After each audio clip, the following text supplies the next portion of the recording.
Bonjour, cher Jérôme. Merci beaucoup de ton message. Je me permets donc, puisque tu m'y enjoins, cette très brève et très improvisée vidéo de réaction à l'information que tu nous communiques, à savoir le fait que le philosophe Jacques Derrida serait une nouvelle fois mécompris et attaqué parce qu'il se trouverait, nous dit-on, je ne veux d'ailleurs même pas savoir qui le prétend, à l'origine de ce que certains nomment la cancel culture.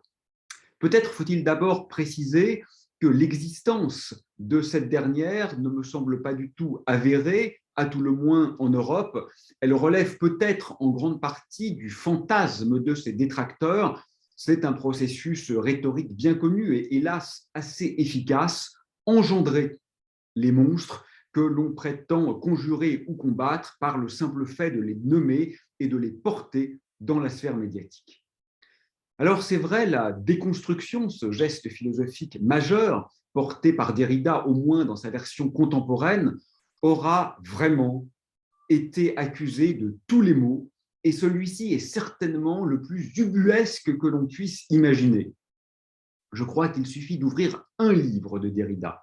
Par exemple, L'Université sans condition ou Foi et savoir, pour nommer deux très petits livres très faciles à lire, pour comprendre qu'aucune pensée ne saurait être plus diamétralement, radicalement, viscéralement opposée à l'effacement de l'adversaire intellectuel que la déconstruction. C'est exactement l'inverse. Derrida prend toujours son opposant au sérieux, même quand celui-ci est scandaleux, même quand celui-ci est subversif, même quand celui-ci est, pourrait-on dire, criminel. Il ne l'essentialise pas dans son larcin. Mais au-delà de ces rappels à l'ordre, si l'on peut dire, tout à fait élémentaires, je trouve triste, consternant et pour tout dire dangereux de constater une fois de plus la peur panique, sans doute révélatrice d'ailleurs, pour ne pas dire la haine que suscite ce geste de générosité et d'amour que constitue la déconstruction. Parce que, voyez-vous, il ne s'agit pas d'une méthode, il ne s'agit pas d'une recette, il ne s'agit pas d'un dogme.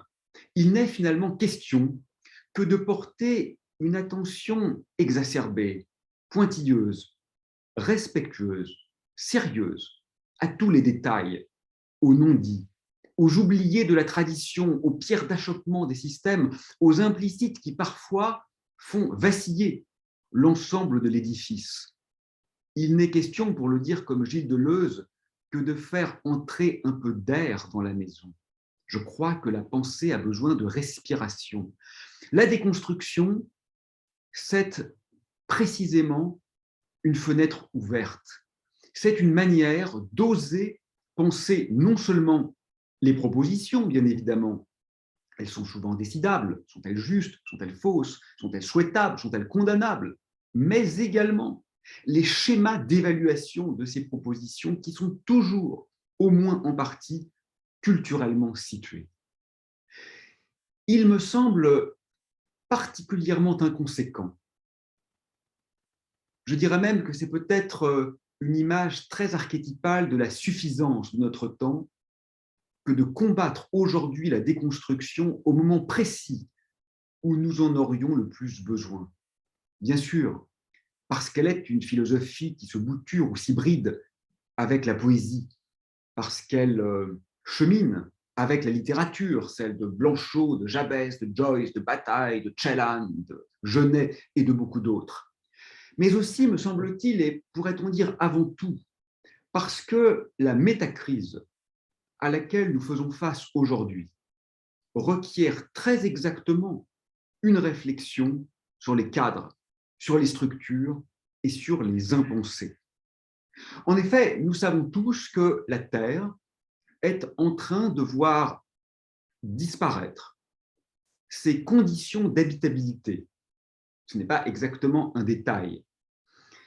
Ça demande non pas de résoudre individuellement le problème du réchauffement climatique, de résoudre le problème de la chute de la biodiversité, de résoudre le problème de l'acidification des sols, de résoudre le problème de la pollution et ainsi de suite. Non, C'est un problème systémique, mais pas au sens physique, matériel, technique du terme. C'est un problème systémique en cela que c'est un problème de valeur. La modernité occidentale a décidé que la vie, que les vivants même, n'avaient plus de valeur. C'est extrêmement compliqué de réhabiliter ce manque, parce que nous donnons de la valeur à ce dont la disparition nous inquiète. Mais on le sait bien, pour être inquiété, il faut déjà que la catastrophe ait eu lieu. Ça ne fonctionne pas. Nous donnons aussi de la valeur à ce dont la présence nous apporte un bénéfice direct. Mais ça, c'est extrêmement compliqué à générer parce que la prescription n'est pas performative. De quoi est-il donc question aujourd'hui? De tenter de déconstruire les schèmes d'addiction artificielle, presque nécrophiles, à tout le moins mortifères, générés par une modernité occidentale qui a oublié son lien organique et rhizomatique avec le reste du vivant. La déconstruction a toujours été très en avance sur son temps. Elle a identifié, pourrait-on dire, les problèmes de colonialisme, de sexisme, de spécisme, qui sont aujourd'hui, à juste titre, au centre de l'attention bien avant que ces interrogations soient largement médiatisées. Nous avons besoin, non pas, je le répète, de cette méthode, de cette technique, nous avons besoin de cette générosité, de cette précision, de cette sensibilité à l'infime, au spectral, à la trace, au signe, de façon à attaquer en profondeur ce problème insurmontable auquel nous faisons face si nous refusons de penser les structures qui empêchent de questionner ces modalités d'effectuation. Pour le dire simplement, c'est une question de survie. Je ne prétends pas naturellement que la déconstruction derridienne soit le remède à tous les maux. Évidemment, ce n'est pas le cas. La science est nécessaire, ou dans le domaine philosophique, la philosophie analytique est tout à fait légitime, elle aussi. Mais la déconstruction a ceci de particulier qu'elle porte toujours l'analyse à un métaniveau. Elle nous apprend en quelque sorte qu'il y a de la contingence là où nos idées un peu simplettes, un peu simplistes et par conséquent violentes quand il s'agit quand même de la fin du monde, hein, qu'on le prenne mundus en latin ou cosmos en grec, en ces différentes acceptions, le monde, la convenance raisonnable a déjà disparu. Nous avons déjà éradiqué les 2 tiers des vertébrés, les 2 tiers des insectes et les 2 tiers des arbres. Ce n'est pas une opinion, ce n'est pas un sentiment, ce n'est pas un avis, c'est un fait scientifique.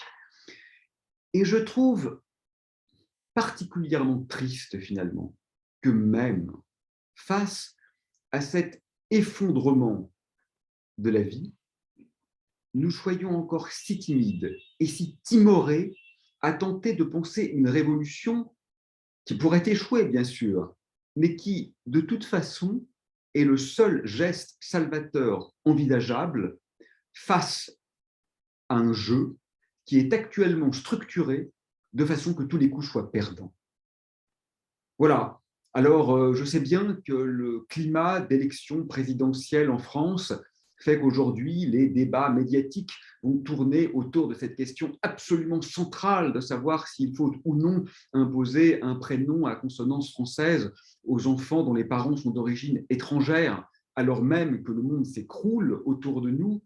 Mais enfin, on pourrait rêver, n'est-ce pas, que la philosophie ne se sente pas enjointe à reproduire cette obscénité intellectuelle. Et de ce point de vue, je pense que ce don d'amour que nous a fait Derrida, en osant se remettre lui-même en question, qu'on ne nous fasse pas rire avec la découverte de la nécessité d'une déconstruction de la déconstruction. Ce geste était évidemment déjà contenu dans l'écriture initiale. Il était appelé, sa nécessité est une telle évidence qu'il ne me semble pas même utile de la mentionner pour quiconque a travaillé le sujet plus de quelques minutes.